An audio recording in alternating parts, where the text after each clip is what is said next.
Hello everyone, welcome back to Suman Devarapalli YouTube channel. What to review. Actually night ఇవ్వాలి కానీ night బాగా late అయిపోయింది. వర్షంలో తడుచుకొని వెళ్ళా, సినిమా బాగుంటుందని అనుకొని వెళ్ళా. అది ఫస్ట్ డే వెళ్ళా,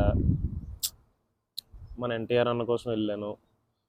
సరే, ఎన్టీఆర్ అన్న యాక్టింగ్ బాగుంది, ఆయన పర్ఫార్మెన్స్ బాగుంది, బాగా చూపించారు, ఓకే.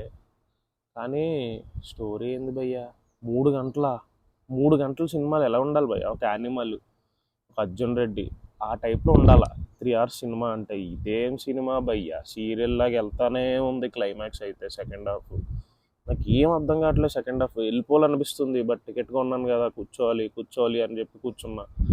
ఏదో యూనివర్స్ అంటున్నారు, ఆ, ఏదో ఫ్లాష్ బ్యాక్ పెట్టారు, ఏదేదో అంటారు. మన ఎన్టీఆర్ అన్నకి ఈయనకి ఫైట్లు, ఆ ఫైట్లు ఏంది భయ్యా ఫస్ట్ హాఫ్లో? వాళ్ళు సూపర్ హ్యూమన్లు అనుకుంటున్నారా, మనుషులు అనుకుంటున్నారా భయ్యా? మన ఎన్టీఆర్ అన్న ట్రైన్ మీద పరిగెట్టడం కానీ ఆ ఏరోప్లేన్ మీద ఫైట్ ఏంది భయ్యా? గ్రావిటీ లేదా? మా బోయపాటి అనుకుంటే బోయపాటి కన్నా దారుణంగా ఉన్నారు కదా భయ్యా మీరు. మనోడు బోయపాటి అన్న మంచిగా తీస్తాడు భయ్యా ఫైట్లు. మరీ నమ్మేలా చేయాలి భయ్యా. ఇండియా ఇండియా అన్నారు, సినిమా అంతా ఇండియా ఎక్కడ కనిపించదు సాడ్లీ. రా అంటారు, స్పై అంటారు, రితిక్ రోషన్ అంటారు.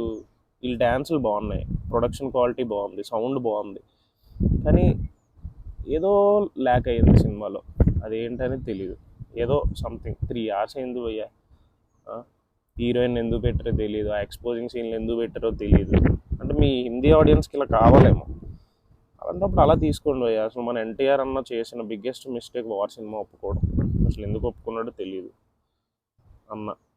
అసలు అన్న ఈ సినిమాతో హిందీలో ఎంట్రీ ఇద్దాం అనుకోవడం ఒక వేస్ట్ కాన్సెప్ట్. ఇంకా మంచి సినిమా ఏదన్నా ఎంచుకోవాల్సింది. మన రామ్ చరణ్కి తుఫాన్ ఎలాగో ఎన్టీఆర్కి అలా అయిపోయింది ఈ సినిమా. ఎన్టీఆర్ని అండర్ యూటిలైజ్ చేసుకున్నారు భయ్య, సీరియస్లీ. సైడ్ హీరో కింద పెట్టి, అంటే టాలీవుడ్లో అంటే మీకు చులకన అయిపోయింది. ఏదో చిన్న చిన్న పిల్లివిత్తుడు రోళ్ళు ఇస్తే చేసుకుంటారు మన వాళ్ళు అనుకుంటున్నారేమో. వస్తాం, మంచి కంబ్యాక్తో వస్తాం. ఎన్టీఆర్ అన్న మంచి సినిమాలతో వస్తాడు, మా తెలుగు వాళ్ళు మంచి సినిమాలతో వస్తారు. అంతేగాని మీరు ఇలా క్రిటిసైజ్ చేసి ఏదో చెప్పి మా వాళ్ళని ఒప్పించి సినిమాలు తీయద్దు బాయ్. మీరు తీస్తే కంటెంట్ ఉన్న సినిమాలు తీయండి. యూనివర్స్లని, మల్టీవర్స్లని చెయ్యాలనుకున్నప్పుడు దాన్ని యాప్ట్గా చెయ్యాలి, లేనప్పుడు చెయ్యొద్దు. ఓకేనా?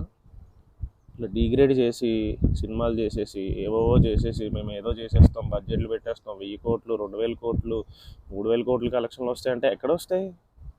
పుల్ ఉంటుంది మా హీరోస్కి టాలీవుడ్లో, ఎన్టీఆర్ కన్నా అయినా రితిక్ రోషన్ కన్నా. బట్ సినిమాలో ఏదో ల్యాక్ అవుతున్నప్పుడు ఎవడొస్తాడు భయ్యా? నాకే నీరసం వచ్చేసింది మూవీ లవర్గా. నార్మల్ ఆడియన్స్కి ఎలా ఉంటుందో ఊహించు. ఎంత నీరసం వస్తుందంటే సెకండ్ హాఫ్ నాకు ఏం అర్థం కావట్లేదు. నేను కుర్చీలో అటు కూర్చుంటున్నా, ఇటు కూర్చుంటున్నా.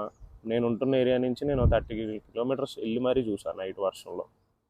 మూవీ లవర్ అనే కదా వెళ్ళా, నాకు వర్త్ అనిపించలే. సో ఓవరాల్గా ఎక్కువ discussion లేకొద్దు.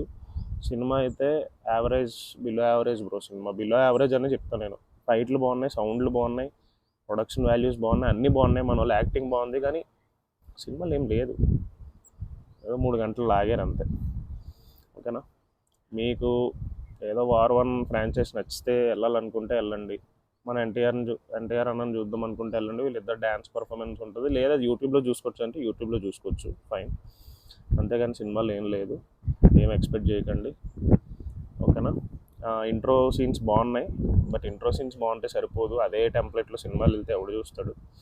So yeah, that's it for the review guys. నా రివ్యూ అయితే 5కి నేను 2 ఇస్తాను. 5/2 అంతే.